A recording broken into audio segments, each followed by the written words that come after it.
그 정민 교수님이 예전에는 다산에 대한 저술이 많았다면은 갈수록 연암 박지원에 대한 또 저서가 최근에 늘어가던데요. 그 정민의 연암 독본 1 비슷한 것은 가짜다. 또 2 오늘 아침 나는 책을 읽었다를 최근에 내셨는데 교수님은 책에서 1997년에 쓴 연암에 대한 메모를 공개했는데요. 서늘함은 사마천을 닮았고 넉살좋음은 장자에게서 배운 솜씨다. 소동파의 능청스러움, 한유의 깐깐함도 있다. 불가에 빠진 사람인가 싶어 보면 어느새 노장으로 앞다고 다시금 유자의 근엄한 모습으로 돌아와 있다. 이게 하여튼 동양의 최고의 글쟁이들은 다 등장했는데 그의 글은 내게 언제나 오리무중이라고 하셨는데 왜 그렇습니까? 오리무중에다 난공불락이라고 제가 말했는데 우리나라 문장사 혹은 어떤 사유에서 최고의 한 사람을 꼽으라면 저는 뭐 1초의 망설임도 없이 연암 박전을 꼽겠습니다.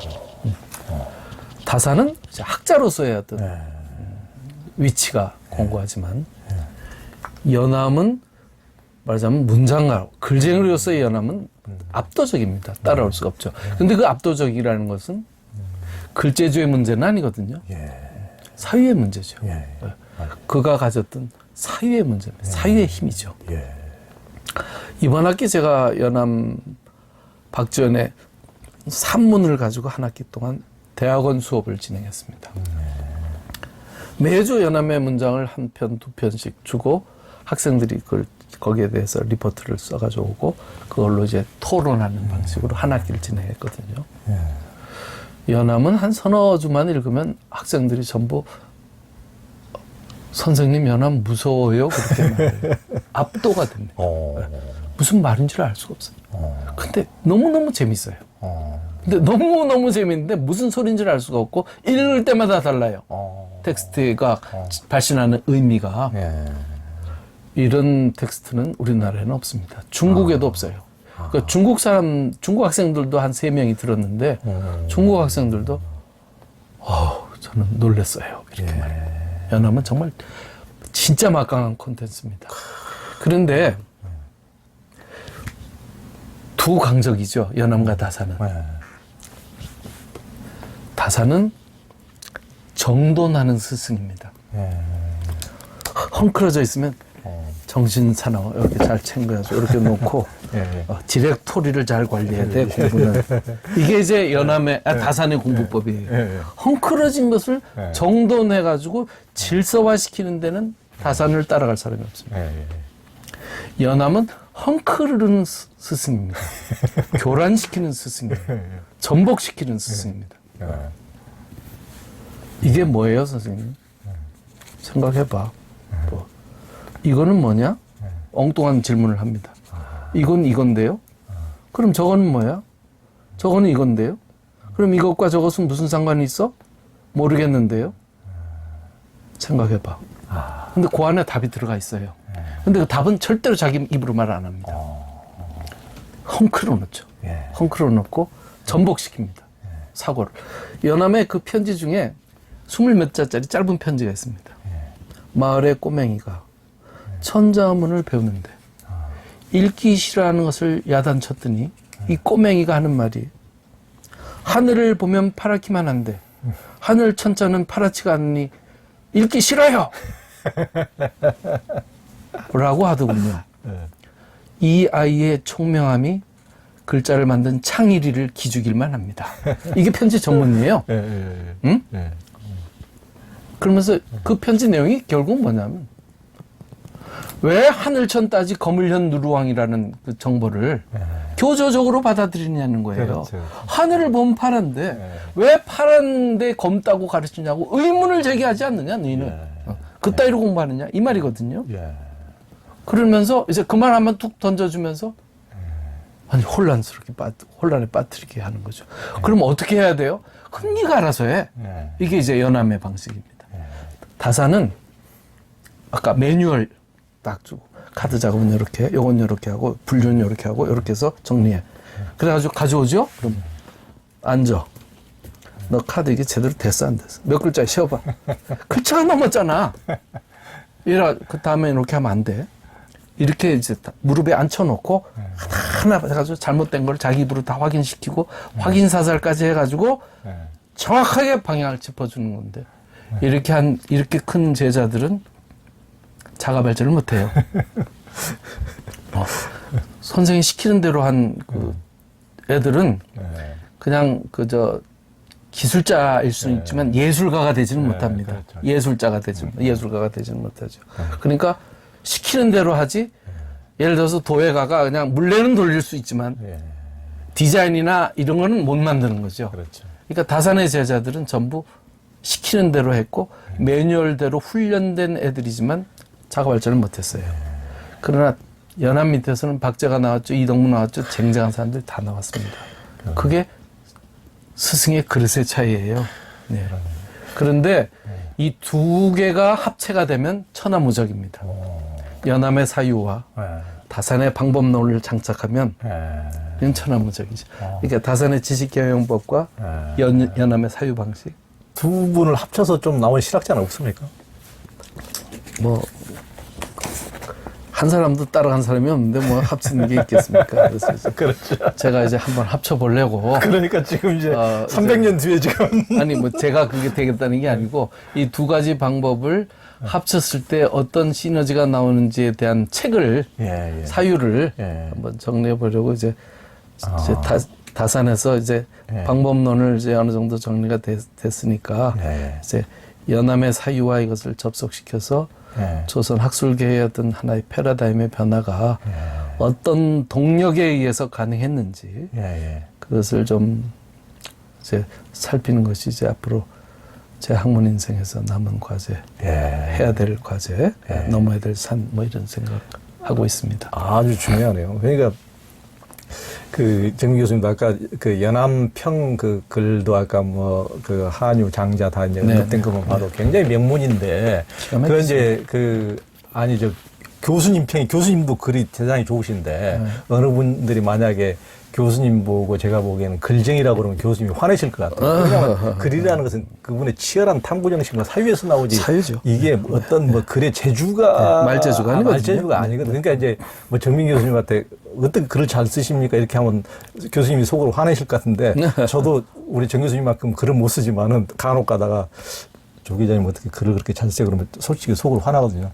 그게 뭐 글의 기교가 아니잖아요. 그것의 그 분야에 대해서 어떤 부분에 대해서 깊게 취재하고 또 깊게 읽고 또 사유하고 해야 나오는 것이 이게 글재주는 아니잖아요. 그러니까 이제 그런 것처럼 이게 연암 박지원도 보통 최고의 이제 글쟁이로 한다면 연암 박지원이 또 화내셨을 것 같은데 이분이 이제 이를테면은 정조 때도 문장이 이를테면 정조가 불량하다고 면체반정의 주인공으로 찍히기도 했는데 그래서 글쓰기에도 이제 새로운 시도를 하셨는데 그럼 무엇이 좋은 글이냐는 물음에 중요한 것은 알맹이지 겉모습이 아니다. 이렇게 하고 문장의 테크닉을 향상시키는 기교보다는 마음자리를 바로 찾는 공부를 강조했는데요.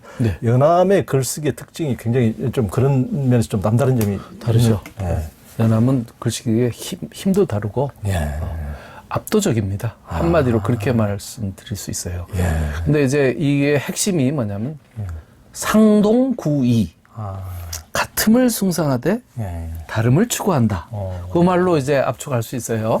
그러니까 원리는 같지만 표현은 달라진다는 거예요. 그러니까 그 이전 시대의 어떤 기본적인 어떤 바탕 사유의 힘을 우리가 부정할 수는 없고 부정해서도 안 되지만 우리 시대에 그것이 구현되는 양상은 그전 방식으로는 안 된다는 거예요. 그러니까 뭔가 변화가 필요하다는 거죠.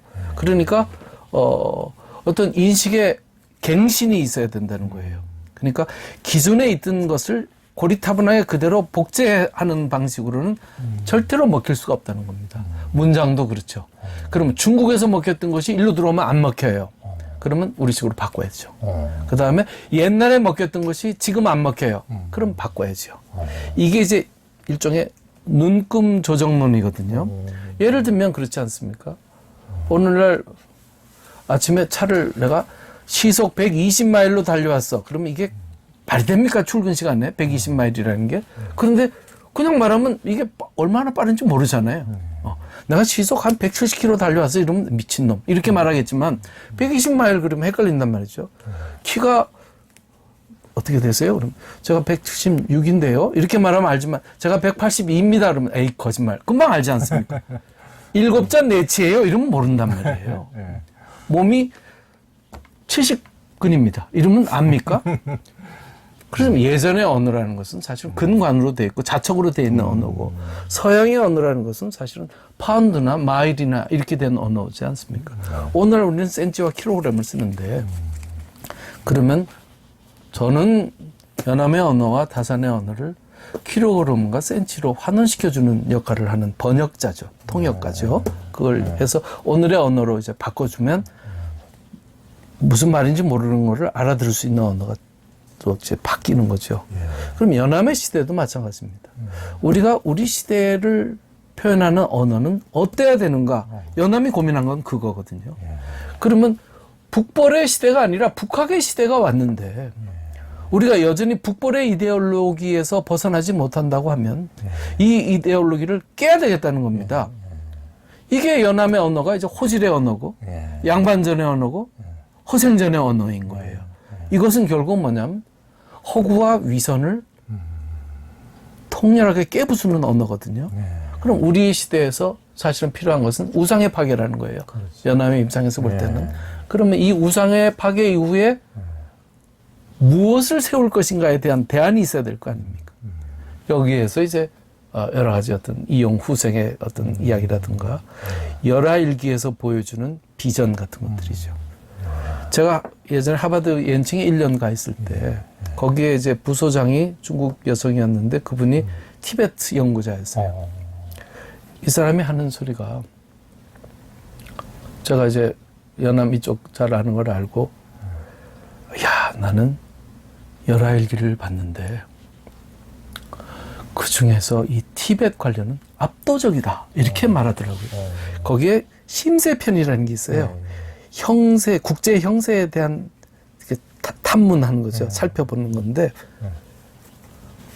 여기에 연암의 그 열하일기 속에 심세편이라는 걸 나중에 한번 기회 되면 읽어보세요. 읽어보시면 오늘날 중국 티벳 문제가 거기 다 나옵니다. 다산이 연암이 그걸 이미 다 예상하고 거기에 대한 중국 정부가 왜 티벳을 두려워하는가 그리고 티벳에 대해서 왜 이렇게 탄압 일변도로 나가는가에 대한 이유와 앞으로의 전망까지 다 나와 있어요. 그러니까 중국 연구자들이 열하일기를 보고 심세편을 보면서 와, 얘 뭐지? 어떻게 이런 게 가능하지? 그 당시 동아시아 국제 형세를 다 읽었구나. 이게 연암의 힘이거든요. 근데 우리는 맨날 그냥 양반전, 허생전의 매점매석, 이런 것만 보고 이야기를 한단 말이에요. 호질에서 위선적 지식인에 대한 뭐 통렬한 풍자. 이건 해설이에요. 그럼 그 풍자가 왜 나왔는지, 이 주제가 뭔지, 여기서 하고 싶었던 지점이, 닫고 싶었던 지점이 어디였는지, 이거를 가서 다 줘야 되는데, 이게 열하일기를 읽고는 열하일기에서 관광 가이드북을 읽으면 그게 무슨 소용이 있습니까? 열하일기는 말하자면 그 당시 순종 조선 지식인의 동아시아 정세 읽기거든요. 그런 맥락에서 폐쇄된 국가에서 연암이 그러잖아요. 만주벌을 딱 나가면서 야 이거 한바탕 울만한 곳이다 이런 말 하거든요. 이 울만한 곳이다는 게 뭐냐면 어린애가 뱃속에 있다가 10달 엄마 뱃속에서 얼마나 깝깝했겠어요. 얘가 어느 날 갑자기 발로 차면 엄마가 이렇게 안고 손을 뻗으면 아이고 하고 안고 하던 애가 깜깜하던 애가 갑자기 양수가 터져서 바깥으로 나왔는데 팔을 쫙 뻗어도 걸리는 게 없고 발을 쫙 뻗어도 아무 걸리는 것도 없고 그래가지고 그게 너무 통쾌해가지고 그 통쾌함이 으앙 하고 울음소리로 터져 나온 게 어린아이의 첫 울음이라는 거예요. 다산의 논리예요. 내가 만주벌을 딱 나오니까 지평선이 보여요. 일주일을 가도 지평선에서 해가 또 해평 지평선에서 해가 지는 요동벌이 그런 거거든요. 여기를 딱 나오니까 내 조선이란 코딱지만한 나라에서 산홍공상으로 나눠서 싸우고 또 살아난 놈들은 또 동서남북으로 갈려서 싸워서 지벌로 나눠 쌓이고 신문으로 나눠서 싸우는 이 코딱지만한 나라에서 지지고 볶고 하는 나라에서 이제 드디어 난 세계의 중심으로 나간다. 대륙으로 나간다. 그러니까 내가 어린아이가 엄마 뱃속에서 처음 나온 그 통쾌함을 만주벌에서 내가 느낀다는 거예요. 그래서 열알기에 보면 호곡장론, 좋은 울음터에 관한 이야기가 나옵니다. 그렇죠. 그럼 그 이야기는 사실은 조선에 대한 분노거든요. 이 시스템에 대한 분노고, 이 낡은 시스템을 우리가 이게 해체하지 않고 청나라를 아직도 주적 개념으로 설정해가지고 무찌르자 오랑캐 하는 나라에서는 희망이 없다는 거거든요. 근데 그거를 대놓고 이야기하면 국가보안법에 걸리니까 그거를 우회의 전략으로 계속 뒤돌려차기로 쓴 글이 열알기인 거예요. 그럼 그 속내를 읽어야지 연암을 읽은 것인데 그거를 읽지 않고 맨날 그 표피적인 정보만 했고 일정 노정기만 정리해가지고 북경에 가서 여기도 가서 여기 놀러 가고 코끼리 구경은 이렇게 했고 맨날 그런 소리만 한단 말이에요. 그건 아니죠. 예. 네. 그러니까 그 연암이 그 저 사진 그 예전에 그 사진 나무에 있는 거 보면 꼭 호랑이야. 장군 호랑이. 그 관우의 어떤 그 산 같은 인상이 엄청 강한데 호랑이 범상이에요. 그 동의보감 사상 체질에서도 조선인에게는 드문 태양인은 보통 굉장히 영웅들에게 있는 그 체질인데 그래서 이제 이분이 또 연암이 늙어서는 답답증, 물압증으로 엄청 고생을 또 했고 그걸로 죽어요. 그러니까 유한준이라는 어떤 선비가 보낸 글에 대한 또 혹평을 해가지고 나중에는 거기 뭐 자기 파묘까지 당하는 그런 일을 당하기도 했는데 굉장히 그걸 보면 정론직필형에다가 또 아들 그런데도 또 이제 아들 박종채가 쓴 글을 보면은 하루 종일 한 사물을 주목해가지고 눈길도 돌리지 않고 그냥 막 두세 시간씩 이렇게 그 뭐 경물 취지하는 어떤 독특한 어떤 천재 유형의 어떤 형상도 보이는데 교수님 보시기에는 연암은 어떤 성격적 특성이 있습니까? 자기 성질을 못 내는 사람이죠. 그러니까 천재가 이게 연암은 여기에 담겨 있기에는 좀 근데 큰 사람이 그렇습니다. 그릇으로 담을 수가 없고 연암은 말하자면 좋고 나쁨에 대한 그게 다산도 그래요. 사실은 이게 호가 분명해서 타협하지 않습니다. 절대로 타협하지 않고 그냥 자기 이야기를 하는 거죠. 자기 이야기를 하는데 연암은 자기 이야기를 할 경우에 꼭 이렇게 들어오는 문제가 있으니까 이거를 꼭 직접 말하지 않고 돌려차기로 말합니다. 우회의 경로로 이야기를 하죠. 그러니까 연암의 모든 글은 표면적 진술과 이면적 주제가 달라요. 표면적 진술은 허생이 변부자한테 돈 만냥 빌려가지고 100만냥 번 이야기지만 행간은 뭐냐면 북벌은 택도 없다 이거예요. 왜냐하면 맨 뒤에 보면 이완대장하고 이야기 나오거든요. 이완대장이 허생 찾아가가지고 당신같이 훌륭한 사람을 우리가 북벌의 어떤 이게 참모로 기용하고 싶다 말하니까 그러니까 이완대장한테 말하잖아요. 너 그러면 세 가지 조건이 있다. 세 가지 조건 받아들여주면 내가 나갈게. 첫 번째, 우리나라 왕자들 전부 황비용 머리 깎여가지고 중국에 보낼 수 있어? 안 되지. 그럼 요거 할 수 있어? 안 되지. 요거 할 수. 예, 라이 이러면서 이제 집어 던지려고 하니까 이완대장이 도망가거든요. 그래서 일주일 뒤에 다시 찾아왔더니 허생이 사라지고 없더라는 그 이야기예요. 주제는 마지막 그 이야기입니다. 그 이야기 하려고 앞에 그 장황한 이야기를 했어요. 그러니까 호질도 마찬가지. 그러니까 연암의 텍스트는 읽을 때마다 달라지고 읽는 사람마다 달라지고 포커스를 어디에 맞추느냐에 따라서 달라집니다. 그러니까 지금까지도 살아있는 텍스트예요. 그것은 뭐냐면 자기가 하고 싶은 말을 직접 할 수 없으니까 감추는 전략을 썼기 때문에 네, 그렇습니다. 그게 결국 우라죠. 지르고 싶은데 근데 이제 다사는 방법이 다르잖아요. 야, 이게 우리나라 문제가 뭔지 아니? 목민관들 말이야. 첫째, 요런 게 문제야. 둘째, 요런 게 문제야. 그래서 내가 이 처리법을 목민심사에 다 자세히 썼으니까 그 매뉴얼대로 한번 살펴봐줘. 다사는 이런 식이에요. 연암은 그냥 자꾸 돌려차기로 친 다음에 자기는 싹 빠지고 생각해봐 하고 빠져버리는 거죠. 네, 행간을 읽도록 하는 그렇습니다. 연암은. 행간을 못 읽으면 연암은 없어요. 그러니까요. 네. 예.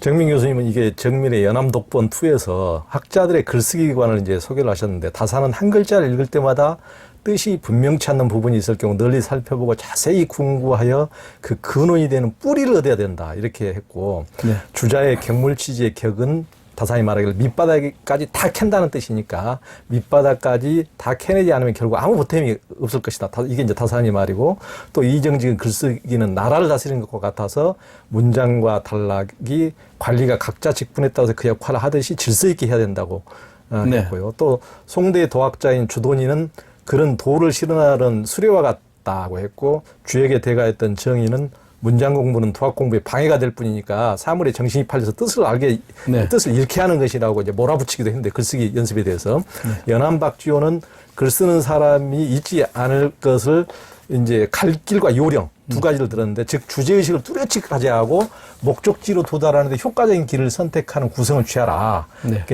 그래서 우리 이제 정민 교수님도 현대 글쓰기 고수이신데 정 교수님은 글쓰기에서 가장 중요시 여기는 건 무엇입니까? 아유, 선생님 공부 많이 하셨네요. 참. 그, 글쓰기의 힘은 사실은 연암이 제일 압권이죠. 연암의 글쓰기 이론이 제일 압권입니다. 다산의 글쓰기도 상당히 좋고 훌륭한데 다산은 학술적 글쓰기의 의미예요. 보통 우리가 격물치지라고 할 때 격이라는 것은 바를 격이거든요. 바룬다 할 때. 그러니까 바룬다는 것은 뭐냐면 무질서한 것에 질서를 부여한다는 뜻이에요. 그럼 예를 들어 종이가 이렇게 있지 않습니까? 이렇게 있으면 이게 바르는 겁니다. 예? 그러면 격물이라는 것은 바로 이거거든요. 흐트러져 있는 것을 이렇게 각을 딱 맞추는 게 격물입니다. 그러면 이렇게 흐트러진 상태, 무질서한 상태에다 질서를 딱 부여주면 그 다음에는 질서가 보여요. 그 질서는 지입니다. 알미죠. 알. 아, 이게 이런 거구나. 그러니까 흐트러져 있는 상태를 질서를 부여해가지고 알매 치, 도달하게 만드는 것이 격물치지거든요. 그러니까 격물을 하려면 어떤 다양한 케이스에 대한 탐구가 있어야 되고 이것을 어떤 질서의 관점에서 통과라는 어떤 원리가 작동이 돼야지 격물이 되는 거죠. 그러니까 다산이 격물 취지를 말한 것은 말하자면 수많은 어떤 정보들 속에서 하나의 어떤 메인의 아이디어를 끄집어내는 과정에 대한 설명을 학술적으로 이제 설명하느라고 이제 말한 것이고 다산이 갈 길과 요령이라는 것은 이게 연암이 연암과 다산이 굉장히 마음속에서 교란이 되고 있어서 제자들이 맨날 선생님 다산 이야기하면서 연암 이야기하면서 다산이라고 그러고 맨날 그러세요. 그래요. 둘이 막 혼란스럽습니다. 갈 길과 요령이라는 것은 뭐냐면 갈 길이라는 것은 글의 일종의 주제의식이거든요. 그다음에 요령이라는 것은 글의 어떤 그 스트럭처의 문제, 구성에 관한 문제죠. 그러면 글을 쓸 때 일단은 무엇을 쓰고 왜 쓰는지 이거에 대한 생각이 머릿속에 완전히 딱 잡혀 있지 않으면 어떻게 쓸 것인지의 단계로는 갈 수가 없다는 거예요. 그러니까 어떻게 써야 잘 써요? 이건 질문의 순서가 틀렸다는 겁니다. 그러니까 무엇을 쓰는데 왜 쓰는지에 대한 생각이 머릿속에 들어가고 나는 이걸 써야겠다라는 생각이 있으면 그럼 이 뜻을 전달하기 위해서 나는 어떤 경로, 어떤 전략을 쓸 것인가의 문제는 이제 그 다음에는 어떻게의 문제죠. 이게 이제 요령의 문제예요. 그러니까 이게 안 되면 연암이 요령을 이야기하면서 그렇게 말했습니다. 갈 길을 놓치게 되면 암만 고민을 해도 글을 한 줄도 쓸 수가 없게 되고 갈 길을 모르면 한 줄도 쓸 수가 없고 요령이 없으면 자료를 산더미처럼 모아놔도 소용이 없다는 거예요. 그러니까 요즘 아이들 리포트 쓰라 그러면 인터넷 서핑해가지고 다 찾아내지 않습니까? 이거를 짜깁기 해가지고 하는데 짜깁기 한다고 되는 게 아니죠. 컬처럴 S 가지고 해결이 안 되잖아요. 컬처럴 S로 해결이 안 되니까 이거를 선생님이 과제를 왜 냈지? 무슨 이야기를 하라는 거지? 이거에 대한 생각이 없이는 자료를 모아 놔봐야 한 줄도 쓸 수 없습니다. 대학원생들이 논문을 쓸 때 그 주제에 대해서 쓴 선행 논문이 많으면 논문을 못 써요. 할 말 다 해놨으니까. 하나도 없으면 더 못 써요. 뭘 써야 될지 모르니까. 이게 바로 갈 길과 요령의 문제입니다. 그러면 글에 있어서 핵심의 어떤 난 무엇을 쓸 것인지의 문제를 해결하지 않고는 어떻게 어떻게의 문제는 그 다음 문제라는 겁니다. 그러니까 연암에 있어서의 어떤 문제는 바로 그게 핵심 개념이죠. 왜 하는지. 무슨 말을 할 것인지에 대한, 그리고 왜 하는지에 대한 생각이 없이, 어떤 글재주만 가지고 글을 써서는 안 되는 거. 그러니까 연암의 글은 아주 그냥 아주 파워풀하죠. 그게 없으면 이제 배가 산으로 가는 거죠. 그렇습니다. 네. 하여튼 정 교수님의 글쓰기도 하여튼 연암의 어떻게 보면 방식을 배우려고 하는데 뭐 그런다고 보여집니다. 배우려고 하는데. 그 이제 지금까지 그 정 교수님은 40여 권의 책을 내시고 수많은 지식을 탐구하시고 수많은 저술을 해오셨는데 개인에게 이제 정 교수님은 이제 카톨릭 신자이시기도 하신 걸로 알고 있는데요. 또 이제 그렇지만은 또 실학 또 엄청나게 깊숙이 또 탐구하시고 가장 또 많이 알리시고 그런 또 종교와 학문과 어떤 지식이 개인의 어떤 삶과 어떤 관계가 있습니까? 어떤 좀 한 맥으로 어떤 좀 이어집니까? 뭐 저는 꼭 이것이 이렇게 한 맥락으로 이어질 필요는 없다고 생각해요. 저는 이제 학문과 삶이 따로 놀 수는 없겠죠.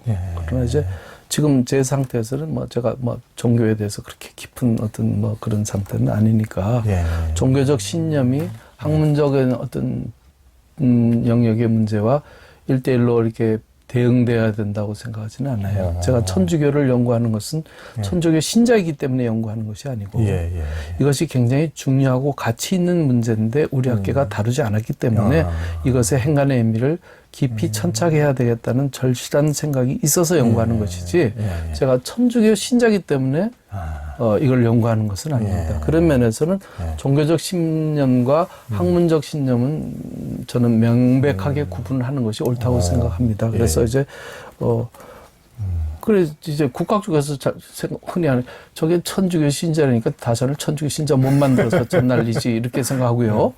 또 천주교 쪽에서는 뭐라고 그러지 아세요? 심지어는 다산이 강진에서 그 첩사의 딸을 낳지 않습니까? 그건 친필 편지가 뭐 정보 많거든요. 그거 진실을 이야기했다고. 아니, 거룩한 사도 요한, 천주교 신자였던 사도 요한을 부관 참시하는 놈이라고 저보고 사실도 아닌 걸 가지고 혹세무민한다고 그렇게 욕을 해요. 그것도 진실이 아니죠. 그러니까 저는 사실은 팩트를 팩트로 이야기를 하고 그 팩트에 대한 것을 종교적으로 해석하는 것은 종교 쪽에서 해석하면 되는 거고 학술적에서 해석하면 학술적으로 받아들이면 되는 것이지 이거를 왜 다산은 순수한 천주교인이어야 되고 다산은 절대로 천주교인이어서는 안 되고 왜 이런 이분법적인 흑백 논리로 모든 것을 판단하려고 하는 거죠. 이게 우리 사회를 굉장히 답답하게 만드는 폭력이에요. 이런 폭력적인 그 구조가 사실은 아직도 굉장히 횡행하고 있습니다. 그러니까 이제 학문은 그런 금기와 타보에 대해서 도전하는 일이기도 하죠. 근데 그것이 이게 설득력을 가지려면 엄정한 팩트와 사실의 언어를 입각해서 이야기를 해야지 여기에 종교의 신념이 끼어들거나 이런 게 끼어들면 오히려 저는 안 된다고 생각합니다. 그래서 저는 아직은 뭐 그런 거에 대해서는 명백하게 구분해야 된다고 생각하고 굉장히 중요하신 말씀이에요. 굉장히 중요하신 말이고 저도 이제 종교 담당 기자를 하다 보면은 그 종교의 이제 신자들은 뭐 학자들은 뭐 또 언론인도 그렇고 공직자들도 그렇고 아전 인수격으로 전부 다 그렇게 돼버리니까 어떤 공적인 영역에서까지 그게 가버리니까 대화가 안 됩니다. 굉장히 그런 게 심각하다. 어떤 자기 본분을 그건 어떻게 보면 그 유교에서 가르치는 자기 본분을 정확히 지키면서 또 이건 사실은 사실대로 탐구하고 방금 교수님께서 말씀해 주신 대로 이제 해석을 또 이제 종교는 종교인대로 하고 또 학자는 학자대로 해석을 나중에 영역으로 남겨두면 되는 것이지 연구 처음 할 때부터 아주 인수격으로 팩트를 맞습니다. 그쪽으로 가져가려고 하는 시도가 너무 횡행하다 보니까 이것은 한국의 어떤 풍토는 참 그런 면에서는 굉장히 저급하다. 늘 저급하죠. 굉장히 느껴오던 바를 굉장히 정확히 지적했습니다. 대단히 폭력적입니다. 제가 다산 파란 저 천주교 다산에게 천주교는 무엇인가라는 주제거든요, 사실은. 그리고 젊은 시절에 다산은 천주교 빼면 아무것도 아니다라는 이야기를 했던 건데, 그러면 이게 다산이 천주교 신자냐 아니냐의 문제가 아니고 다산에게 있어서 천주교는 무엇이었나가 제 질문이었거든요. 이거를 국과학 쪽에서는 저게 드디어 미쳤구나. 이런 식의 반응이거든요. 아까 본문을 말씀하셨죠. 그러면 종교는 종교인으로 본문이 있고 국학자는 국학자의 본문이 있고 다산 연구자는 다산의 연구자로서의 본문이 있는데 이 본문이 편싸움이 되게 만드는 원동력이 된단 말이에요. 우리나라에서는. 네가 어디 감히 다산을 그렇게 만들어. 네가 어디 감히 다산이 첩에게 딸을 얻었다는 말을 할 수가 있어. 이건 조폭의 언어지. 이거는 학문의 언어가 아닙니다. 그렇게 말하면 안 돼요. 그러니까 이제 그렇게 말했을 때는 근거를 대라라고 하고 그 근거에 대해서 비판할 수는 있지만 네가 다산에 대해서 그렇게 말하는 것은 있을 수가 없는 일이다라고 비난해서는 안 된다는 겁니다. 그러니까 이제 아까 비난과 비판, 해설과 해석을 말씀드린 이유는 그런 맥락이기도 하죠.